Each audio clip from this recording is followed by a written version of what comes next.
করে আজকে একজন রোগী সুস্থ হয়েছেন। আমরা আপনাদেরকে পরিচয় করেছি। আপনারা দেখেন ওনার এখানে এই যে কাঁটাটা ছিল এখানে অপারেশন হয়েছে, এরপরে এখানে অপারেশন হয়েছে। ওই রোগী মোটামুটি আল্লাহর রসের সময় আমি এই যে ধরছি উনি কোনো ব্যথা ট্যাথা পাচ্ছেন না।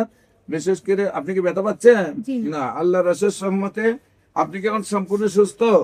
কয় মাস চিকিৎসা হয়েছে আমার এখানে? 4 মাস। 4 মাস চিকিৎসায় সম্পূর্ণ সুস্থ হয়েছেন। এই তো হলো আপনার আগের রিপোর্ট নাকি? এখানে ক্যান্সার ধরা পড়ছে নাকি? বর্তমান রিপোর্টে আল্লাহ রসের সহমতে সম্পূর্ণ রিপোর্ট ভালো আসছে। আল্লাহ রসের সহমতে আপনার শারীরিক কোনো সমস্যা নাই। আপনি আমার আগে কোথায় কোথায় চিকিৎসা করেছেন?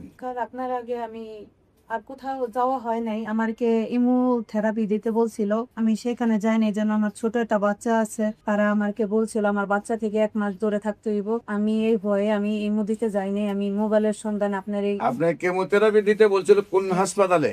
এটা বলছিল গ্যাস্ট্রো লিভারে। তারপর আপনারা দেন নাই, চলে আসছেন আমার কাছে। এখন আপনি সম্পূর্ণ সুস্থ? জি স্যার, এখন আমি সুস্থ স্যার। আমি আগে আপনার এখানে যখন আসছিলাম তখন আমি অনেক অসুস্থ ছিলাম। আমাকে বিজন দূরে নিয়ে আসছিল, এমনকি আমি শুলে কোনো সত্যি পেয়েছিলাম না, কোনো খাবার খাইতে পারি না। খাবার খাইতে গেলে মুখ দা খাইছি, নাক দা বাড়িয়েছি। এমনকি ওষুধটাও দুটি মুখ দা খাইছি স্যার, নাক দিয়ে বাড়িয়েছি।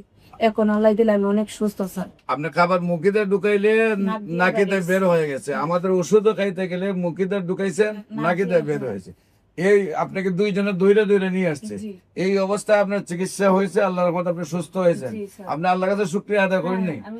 সম্মানিত দেশবাসী, আপনাদেরকে বলবো আপনারা দোয়া করবেন উনি যেন আপনাদের দোয়া আজীবন সুন্দরভাবে সুস্থ হয়ে থাকেন। আপনার নাম কি? আমেনা। আমেনা। আপনার স্বামীর নাম? আশরাফুজ্জামান। আশরাফুজ্জামান। গ্রাম? আমার আমার নিজের বাড়ি হয়েছে বিক্রমপুর। আর আপনার স্বামীর বাড়ি? স্বামীর বাড়ি রংপুর। রংপুর। গ্রামের নাম কি? গঙ্গাচড়া। গঙ্গাচড়া। থানা? গঙ্গাচড়ায় পড়ে থানা। জেলা? স্যার আমি তো শ্বশুরবাড়ি আপনার কি হয়? কম যাওয়া। গ্রাম কোথায়? এটা আমার তো বাড়ি বিক্রমপুর। আপনাদের হলো আপন বোন? যেখানে বিয়া দিচ্ছেন এই জেলার নাম কি? ওই আমার শ্বশুর বাড়ি যাওয়া হয় না আমার। আচ্ছা, এখন কি উনি আপনাদের নিয়ে থাকেন? হ্যাঁ, আমাদের গ্রামের বাড়িতে থাকেন? না, ঢাকা উত্তর থাকে। ও, আপনার ঢাকা উত্তরখান থাকেন। বিশেষ করে ঠিকানাটা আমরা ওই জন্যই বলি যে মানুষ যাতে আপনাদেরকে গিয়ে দেখতে পারে। ঠিক আছে? এখন বর্তমান স্থান ঢাকা উত্তর। ঢাকা উত্তরখান থাকেন আপনারা? ঢাকা উত্তরখান বিশ্বের মাঝের পাশে।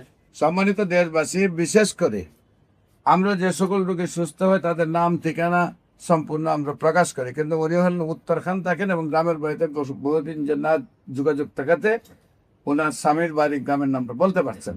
যে কোনো প্রয়োজনে স্ক্রিনে দেওয়া নম্বরে যোগাযোগ করার জন্য আহ্বান জানিয়ে শেষ করছি। সবাইকে ধন্যবাদ। আসসালামু আলাইকুম ওয়া রাহমাতুল্লাহি ওয়া বারাকাতুহু।